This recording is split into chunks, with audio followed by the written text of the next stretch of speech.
வணக்கம். திசைகளின் 10 மணி செய்திகள். உயர்மட்ட ஊழலை எதிர்த்து போராடுவதில் எஸ்பிஆர்எம் தொடர்ந்து துணிச்சலுடன் செயலாற்ற வேண்டும். பிரதமர் டத்தோஸ்ரீ அன்வார் வலியுறுத்து. நாட்டில் உயர்மட்ட அளவிலான ஊழலை எதிர்த்து போராடுவதில் மலேசிய ஊழல் தடுப்பு ஆணையமான எஸ்பிஆர்எம் அசுர தைரியம் கொண்டிருக்க வேண்டும் என்று பிரதமர் டத்தோஸ்ரீ அன்வார் இப்ராஹிம் இன்று வலியுறுத்தினார். எஸ்பிஆர்எம் எதற்காக அசுர தைரியம் கொண்டிருக்க வேண்டுமானால், இது பில்லியன் கணக்கான ரிங்கிட் மதிப்புள்ள நலன்களை கொண்ட ஒரு பெரிய எதிரியை உள்ளடக்கியது. அந்த எதிரியை அடையாளம் காணவும் சட்டத்தின் முன் நிறுத்தவும் எஸ்பிஆர்எம் அசுர துணிச்சலை கொண்டிருப்பது அவசியமாகும் என்று பிரதமர் கேட்டுக் கொண்டார். ஆயிரக்கணக்கான ரிங்கிட் மதிப்புள்ள ஒரு சிறிய ஊழல் குற்றவாளியை கைது செய்யும் நடவடிக்கை அதிக ஆபத்தை ஏற்படுத்தாது. ஆனால் செல்வாக்குமிக்க நபர்கள் மற்றும் நூற்றுக்கணக்கான மில்லியன் ரிங்கெட் மதிப்புள்ள பணம் சம்பந்தப்பட்ட வழக்குகள் மிகவும் சவாலானவை என்று பிரதமர் குறிப்பிட்டார். 1000 ரிங்கெட் முதல் 5000 ரிங்கெட் வரை ஊழல் புரிந்ததற்காக மாவட்ட அலுவலகத்தில் உள்ளவரை கைது செய்வதில் ஆபத்து இல்லை. ஆனால் பில்லியன் கணக்கான ரிங்கெட் ஊழல் சம்பந்தப்பட்ட எதிரியை பிடிப்பதுதான் மிக சவாலானது. அந்த இடத்தில்தான் எஸ்பிஆர்எம் துணிந்து போராட வேண்டும் என்று பிரதமர் வலியுறுத்தினார். இன்று புத்ராஜயாவில் எஸ்பிஆர்எம்மின் 59வது ஆண்டு விழா மற்றும் கீப் மலேசியா கிளீன் எனும் பிரச்சார இயக்கத்தை அதிகாரப்பூர்வமாக தொடக்கி வைத்து உரையாற்றுகையில் பிரதமர் இதனை தெரிவித்தார். குறிப்பிட்ட நபர்களிடம் எஸ்பிஆர்எம் விசாரணை செய்வது, அவர்களுக்கு எதிராக நடவடிக்கை எடுப்பது ஆகியவை குறித்து நாடாளுமன்றத்தில் எதிர்க்கட்சியினர் சர்ச்சை செய்கின்றனர். அதற்கு அவர்கள் கூறும் காரணம், சம்பந்தப்பட்டவர்கள் நாட்டிற்காக உழைத்தவர், உடல் சுகவீனப்பட்டவர் என்று எதிர்க்கட்சியினர் முலாம் பூசுகின்றனர். நாட்டிற்கு அனைவருமே தியாகம் செய்துள்ளனர். குப்பைகளை கூட்டிப் பெருக்கும் ஒரு துப்புரவு பணியாளர் கூட தியாகிதான். அதற்காக அவர் புரியக்கூடிய ஊழலை வெறுமனே பார்த்துக் கொண்டு இருக்க முடியுமா என்று பிரதமர் வினவினார். ஊழலுக்கு எதிராக போராட்டம் என்பது தனிப்பட்ட பழிவாங்கல் அல்லது அரசியல் நலன்களை பற்றியது அல்ல. மாறாக நாட்டை காப்பாற்றும் மிகப்பெரிய பொறுப்பையும் கடப்பாட்டையும் கொண்டது என்று பிரதமர் தமது உரையில் வலியுறுத்தினார். இந்நிகழ்வில் எஸ்பிஆர்எம் தலைமை இயக்குநர் தான்ஸ்ரீ அசாம்பாக்கி உட்பட எஸ்பிஆர்எம் உயர் அதிகாரிகள் மற்றும் உறுப்பினர்கள் அனைவரும் கலந்து கொண்டனர். முன்னாள் பிரதமர் டத்தோஸ்ரீ இஸ்மாயில் சப்ரிக்கு சொந்தமான 169 மில்லியன் ரிங்கெட் பணத்தை அவர் உரிமை கோருவதிலிருந்து மலேசிய ஊழல் தடுப்பு ஆணையம் பறிமுதல் செய்துள்ள வேளையில் அவருக்கு எதிராக எத்தகைய நடவடிக்கை எடுப்பது என்பது குறித்து சட்டத்துறை அலுவலகம் முடிவு செய்யும் என்று மலேசிய ஊழல் தடுப்பு ஆணையத்தின் தலைமை ஆணையர் தான்ஸ்ரீ அசாம்பாக்கி தெரிவித்தார். இஸ்மாயில் சபரிக்கு மிக நெருக்கமான உதவியாளர் ஒருவரின் வீட்டின் பாதுகாப்பு பெட்டகத்திலிருந்து மீட்கப்பட்ட அந்த பணத்தை பறிமுதல் செய்வதற்கு எஸ்பிஆர்எம் மேற்கொண்ட நடவடிக்கைக்கு கோலாலம்பூர் உயர்நீதிமன்றம் அனுமதி அளித்தது. கோடிக்கணக்கான பணம் பறிமுதல் செய்யப்பட்டது குறித்து இஸ்மாயில் சப்ரி எந்தவொரு எதிர்ப்பும் தெரிவிக்கவில்லை. எனினும் இவ்விவகாரத்தில் அரசாங்கத்திற்கு சொந்தமான பணம் மீண்டும் அரசாங்கத்திடமே ஒப்படைக்கப்பட்டுள்ளது என்று அசாம்பாக்கி குறிப்பிட்டார். கோலாலம்பூர் டமன்சாரா டோல் சாவடி அருகில் கைவிடப்பட்டு கிடந்த வாகனத்தில் 33 லட்சம் ரிங்கிட் மதிப்புள்ள போதைப் பொருளை போலீசார் கைப்பற்றியுள்ளனர். அந்த எம்பிவி வாகனம் கைவிடப்பட்ட நிலையில் இருப்பது குறித்து சந்தேகித்த போலீசார் அந்த வாகனத்தை சோதனையிட்டபோது அதில் 150 கிலோ எடை கொண்ட ஷாபு வகை போதைப்பொருள் மறைத்து வைக்கப்பட்டிருப்பது கண்டுபிடிக்கப்பட்டதாக புக்கெட் அமான் போலீஸ் தலைமையகத்தின் போதைப்பொருள் துளைத்துடைப்பு இயக்குநர் டத்தோஸ்ரீ முகமது யூஸ்ரி அசான் தெரிவித்தார். பிரதமர் டத்தோஸ்ரீ அன்வார் இப்ராஹிம் இம்மாதம் நாடாளுமன்றத்தில் தாக்கல் செய்யப்படும் 2026ஆம் ஆண்டுக்கான பட்ஜெட் வீடமைப்பு, கல்வி, சுகாதார சீர்திருத்தம் மீது கவனம் செலுத்துவதாக இருக்கும் என்று 2வது நிதி அமைச்சர் அமீர் அம்சா அசிசான் தெரிவித்தார். 13வது மலேசிய திட்டம் மற்றும் மடானி பொருளாதார கட்டமைப்பு முறை ஆகியவற்றுக்கு இசைவாக 2026ஆம் ஆண்டு பட்ஜெட் இருக்கும் என்று அவர் குறிப்பிட்டார். மக்களின் வாழ்க்கை தரத்தை மேம்படுத்தும் நோக்கத்தில் வீடமைப்பு, கல்வி மற்றும் சுகாதாரத் துறைகளை வலுப்படுத்துவதை இந்த நிதி அறிக்கை உறுதிப்படுத்தும் என்று அமீர் அம்சா தெரிவித்தார். ராணுவ வீரர்கள் பயணித்த லாரி சாலையை விட்டு விலகி பாதாளத்தில் விழுந்ததில் ராணுவ வீரர் ஒருவர் உயிரிழந்தார். இந்த சம்பவம் இன்று பிற்பகல் 4:50 மணியளவில் வடக்கு தெற்கு நெடுஞ்சாலையில் ஈப்போவிற்கு அருகில் மொனோரா சுரங்கப்பாதை அருகில் நிகழ்ந்தது. அந்த ராணுவ லோரியில் 7 வீரர்கள் பயணம் செய்த நிலையில் ஒருவர் உயிரிழந்த வேளையில் எஞ்சியவர்கள் காயமுற்றனர் என்று தெரிவிக்கப்பட்டது. லோரியின் இடிபாடுகளுக்கு இடையில் சிக்கிக்கொண்ட ராணுவ வீரர் சம்பவ இடத்திலேயே மாண்டார். பேரா மாநிலத்தில் 2026ஆம் ஆண்டு ஜனவரி 1ஆம் தேதியிலிருந்து வேப் எனப்படும் மின் சிகரெட் விற்பனைக்கு இனி லைசன்ஸ் வழங்கப்படாது என்று மாநில மனிதவள தேசிய ஒருமைப்பாடு மற்றும் இந்திய விவகாரங்களுக்கான ஆட்சிக்குழு உறுப்பினர் சிவனேசன் தெரிவித்தார். கடந்த செப்டம்பர் 22ஆம் தேதி பேரா மாநில ஆட்சிக்குழு கூட்டத்தின் வாயிலாக இம்முடிவு எடுக்கப்பட்டுள்ளதாக சிவனேசன் குறிப்பிட்டார். மத்திய அரசாங்கத்தினால் மின் சிகரெட் விற்பனை முழுமையாக தடை செய்யப்படும் வரை ஓர் ஆயத்த நடவடிக்கையாக அடுத்த ஆண்டு முதல் பேரா மாநிலத்தில் மின் சிகரெட் விற்பனைக்கான லைசன்ஸை ஊராட்சி மன்றங்கள் வெளியிடாது என்று சிவனேசன் குறிப்பிட்டார். அனைவருக்கும் தெரியும், இப்போ சிகரெட் என்று ஒன்று இருக்கு, புதிதாக மின்னியல் சிகரெட் என்று ஒன்று வந்திருக்கு. இது கடந்த சில ஆண்டுகளாக இருக்கு. இது பல நாடுகளில் தடை செய்யப்பட்டிருக்கு. குறிப்பாக இந்தியாவில் தடை செய்யப்பட்டிருக்கு, தாய்லாந்தில், சிங்கப்பூர்லலாம் தடை செய்யப்பட்டிருக்கு. ஏன்னா இதனால் இதை பாய்க்கிறதால நுரையீரல் பாதிப்பு வருகிறது பெரிய அளவில். அதுலேயும் சில நேரத்தில் இதில் தகாத சப்ஸ்டன்ஸ்லாம் சேர்ப்பது, அதாவது இந்த போதைப் பொருளை சேர்ப்பது இப்போ நம்ம நாட்டு போலீஸும் அதை கண்டுபிடிச்சிருக்காங்க. இதை 5 மாநிலங்களில் இது வரைக்கும் விற்பதற்கு தடை செஞ்சுருக்காங்க. தடை செய்யலை, முழுமையாக தடை செய்யலை. ஆனால் அதை அந்த மாநிலத்தை விற்பதற்கு நகராண்மை கழகங்கள் தடை செஞ்சுருக்காங்க. அப்போ ஏன்னா ஒரு வியாபாரம் செய்யணுன்னா ஒரு இடத்துல ஒருவர் போய் நகராண்மை கழகத்துக்கிட்ட போய் அனுமதி கேட்கணும். அதை அனுமதி கொடுக்காம இப்போ வச்சுருக்காங்க. அதாவது ஜோஹர், கிளாந்தான், திரங்கானு, பர்லீஸ், கடா, இந்த 5 மாநிலங்கள். பர்லீஸ், கடா, ஜோஹர், பஹாங், திரங்கானு மற்றும் கிளாந்தான் ஆகிய மாநிலங்களுக்கு அடுத்து 7வது மாநிலமாக பேரா மாநிலம் அடுத்த ஆண்டு முதல் மின் சிகரெட் விற்பனைக்கு லைசன்ஸ் வெளியிடாது என்று சிவனேசன் விளக்கினார்.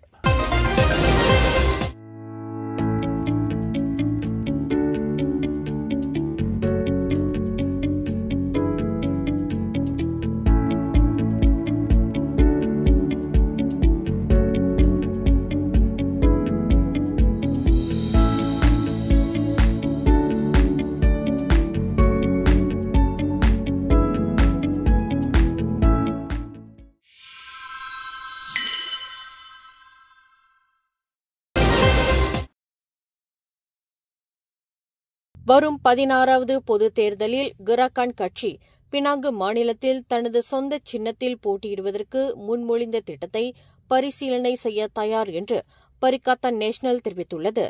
பினாங்கு மாநிலத்தில் உள்ள வாக்காளர்களை கவர்வதற்கு அந்த யுக்தி ஆக்கப்பூர்வமான பலனை தருமானால் அது குறித்து பரிசீலனை செய்ய தாங்கள் தயாராக இருப்பதாக பரிகாத்தான் நேஷனல் கூட்டணியின் தேர்தல் தலைமை இயக்குநரும் கிடா மந்திரி பசாருமான முகமது சனுசி முகமது நூர் குறிப்பிட்டார்.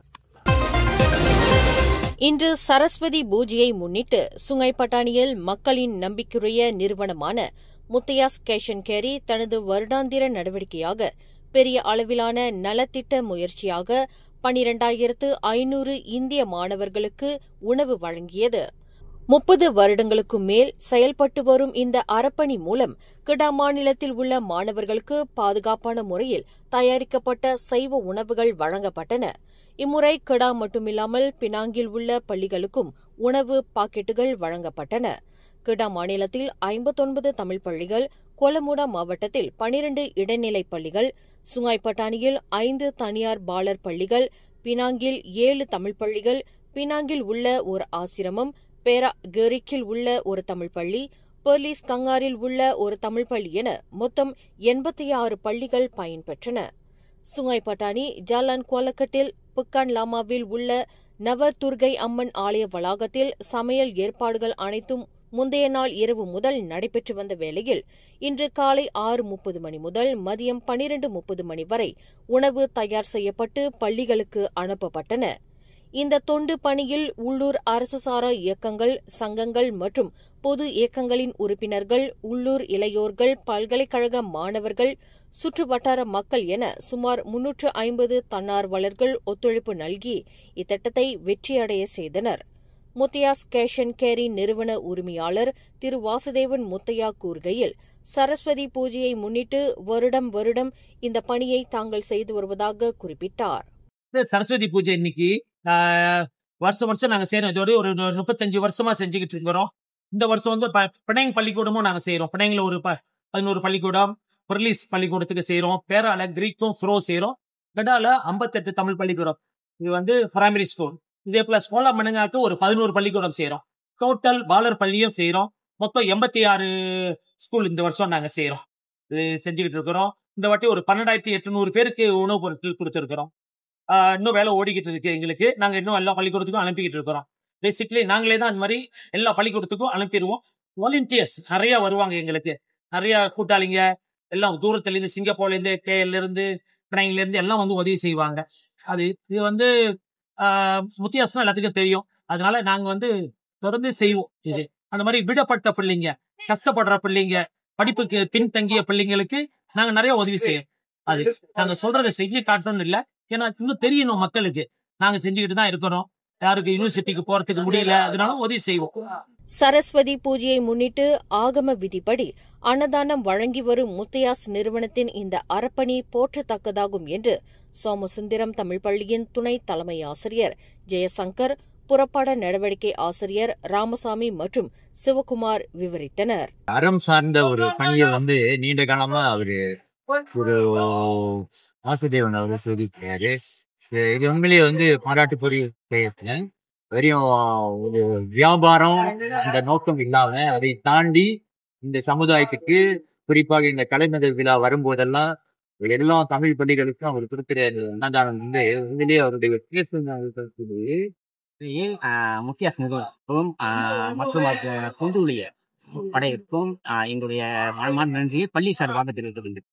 முத்தையாஸ் நிறுவனத்தின் இந்த அருந்தொண்டுக்கு தங்களை போன்றவர்கள் பணம் ஏதும் கொடுத்து உதவ முடியாவிட்டாலும் அவர்களின் அர்ப்பணிக்கு உதவிட தொண்டூழிய அடிப்படையில் உதவி வருவதாக வாடிக்கையாளரான பெண்மணி ஒருவர் தெரிவித்தார். முத்தியாஸ் கேரிங்ல வந்து சாப்பாடு 12,000 பேருக்கு வந்து கொடுக்குறாங்க. இல்லம் கொடுக்குறாங்க ஸ்கூலுக்கு.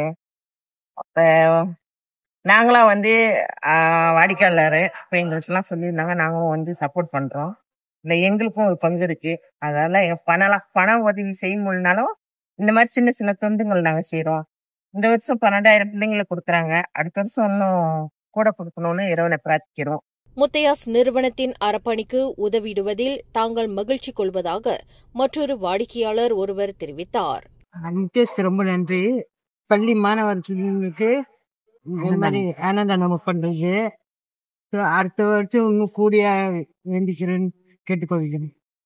தங்களின் இந்த முயற்சிக்கு தொண்டூழிய அடிப்படையில் உதவிக்கரம் நீட்டி வரும் தன்னார்வலர்களின் பங்களிப்பு அளப்பரியதாகும். இதன் மூலம் தன்னார்வ தொண்டின் மதிப்புகளை ஊக்குவிப்பது மட்டுமல்லாமல் கல்வி மற்றும் ஒற்றுமையின் நலனுக்காக ஒருவருக்கொருவர் ஆதரவளிக்கும் ஒரு சமூகத்தின் உணர்வையும் குறிக்கிறது.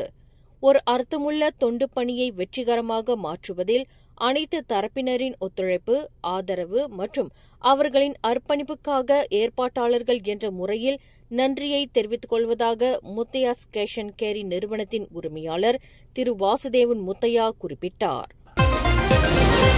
ஜம்போல் ஜாலான் பஹாவ் குமாயான் சாலையின் 7வது கிலோமீட்டரில் 3 வாகனங்கள் சம்பந்தப்பட்ட விபத்தில் ஒருவர் உயிரிழந்தார். மேலும் 2 காயமுற்றனர். இந்த சம்பவம் இன்று பிற்பகல் 2:20 மணியளவில் நிகழ்ந்தது. இதில் புரோடுவா கலிசா ரக காரில் பயணம் செய்த 53 வயது நபர் உயிரிழந்தார் என்று அடையாளம் கூறப்பட்டது. கோலாலம்பூர் மாநகரில் இந்தியர்களின் பாரம்பரிய வர்த்தக பகுதியான பிரிக்ஃபீல்ட் லிட்டில் இந்தியாவில் தீபாவளியை முன்னிட்டு கோலாலம்பூர் மாநகர மன்றமான DPKL அமைத்த தீபாவளி கடைகள் இன்று காலையில் காற்றில் பறந்தன. கனமழையுடன் வீசிய பலத்த காற்றைத் தொடர்ந்து பிரிக்ஃபீல்ட் வட்டாரத்தில் போடப்பட்டிருந்த தீபாவளி கடைகள் அனைத்தும் காற்றில் பறந்தது வியாபாரிகளை அதிர்ச்சியில் ஆழ்த்தியுள்ளது. வரும் அக்டோபர் 20ஆம் தேதி இந்து பெருமக்கள் தீபாவளி பண்டிகையை கொண்டாட தயாராகி வருகின்றனர். தீபாவளியை முன்னிட்டு பிரிக்ஃபீல்ட் வட்டாரத்தின் பிரதான சாலையில் பிரத்யேக கடைகள் அமைக்கப்பட்டுள்ளன. சாலையின் ஒரு பகுதி மூடப்பட்டு அங்கு கூடாரங்கள் போடப்பட்டுள்ளன. இந்நிலையில் அந்த கூடாரங்கள் இன்று காற்றில் பறந்ததும் சரிந்து விழுந்ததும் சேதத்தை ஏற்படுத்தியுள்ளன. இதனைத் தொடர்ந்து DBKL பணியாளர்கள் அக்கூடாரங்களை அகற்றும் பணியில் முழுவீச்சில் ஈடுபட்டனர். தனது உறவுக்கார நபரால் சுத்தியால் தாக்கப்பட்டு தலையில் பலத்த காயத்துடன் கடந்த 6 நாட்களாக உயிருக்கு போராடி வந்த 7 வயது சிறுவன் இன்று பிற்பகல் 3 மணியளவில் சுயநினைவு திரும்பாமலேயே உயிரிழந்தான். முகமது அமார் முகமது பட்ருல் என்ற அந்த சிறுவன் உயிரிழந்ததை அவனது தந்தை முகமது பட்ருல் ரம்லி உறுதிப்படுத்தினார். கடந்த செப்டம்பர் 25ஆம் தேதி அந்த சிறுவனின் தலையில் சுத்தியால் அடித்த ஆடவர் பின்னர் தூக்கில் தொங்கி தனது உயிரை மாய்த்துக் கொண்டார். தலையில் கடும் காயங்களுடன் கூபாங்கரியன் மருத்துவமனையில் அனுமதிக்கப்பட்ட அந்த சிறுவன் மிக கவலைக்கிடமாக இருந்த நிலையில் இன்று அவனது உயிர் பிரிந்ததாக தெரிவிக்கப்பட்டது. மேலும் செய்திகளை தெரிந்து கொள்ள கீழே இருக்கும் பெல் பட்டனை அழுத்துங்கள். உங்கள் மகிழ்ச்சியை வெளிப்படுத்த லைக் மற்றும் ஷேர் செய்யுங்கள். தொடர்ந்து திசைகளோடு இணைந்திருக்க சப்ஸ்கிரைப் செய்யுங்கள்.